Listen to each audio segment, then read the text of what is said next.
Weather from where you live. All right, the cold front's about right here. It's moving southeastward, and with that, a few little isolated rain showers with it. Then behind it, a couple isolated rain and snow showers. Keyword's isolated. The air's pretty dry, so it's a little difficult to get this down to the ground, but we may have a few spits as the front comes through this afternoon, and temperatures will be falling.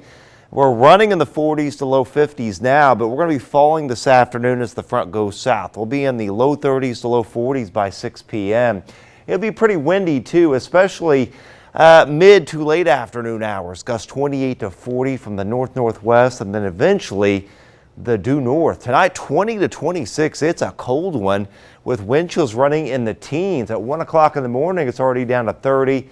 There's your 23 at 7 o'clock tomorrow morning with a few clouds. So there's the front working southeastward. There's your clearing sky getting into the nighttime hours, but then the front comes back north as a warm front tomorrow. So kind of partly cloudy. It will warm up. The winds go back to the southeast. We are pretty cloudy getting into later Thursday with temperatures warming up even more, well into the 50s before in the 60s on Friday.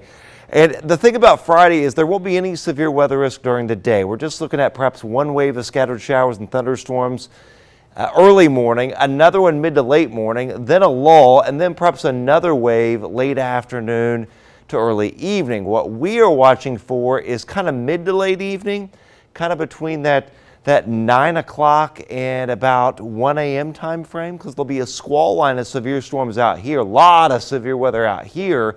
Now, as it moves eastward, it may weaken a little, but we still have the risk of a couple or a few severe storms in our area. Then we clear out briefly on Friday night before Saturday will feature strong winds gusting more than 40, a few scattered rain and snow showers, and cold temperatures before we start to improve a little bit on Sunday. So here's severe cast. Again, Oklahoma, Kansas, Iowa, Missouri, Arkansas, Louisiana, Mississippi, even to Illinois. This is going to be a big severe weather outbreak.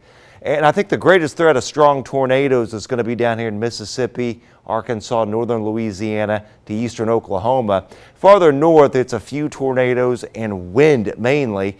So the line will be here. Notice how the severe weather risk decreases in our area, but there's still the potential of a couple or a few severe storms, with the main threat being wind and a brief little EF0 tornado spin up. And we're looking at anywhere from 0.6 to an inch and a quarter of rainfall area wide. All right, 7-day forecast. It is 50 today, then falling 56 Thursday after low 20s this morning. Friday's a 64. Getting colder on Saturday with low 40s, 50 Sunday. Gets warmer next week. We may have more severe weather risk early next week, and then even cooler after that. Highs running in the 40s Thursday and Friday. So the main time frame to watch is not only Friday night, but we've got to watch the severe weather risk coming up early next week, especially on Tuesday night, Joe. All right, thank you, Chad. And you mentioned even the possibility of an EF0 tornado coming up. Yeah, it's pretty low, but still, anytime you have a marginal or a slight risk and you have this kind of this sheared environment, you got to mention that. So we'll keep a close eye on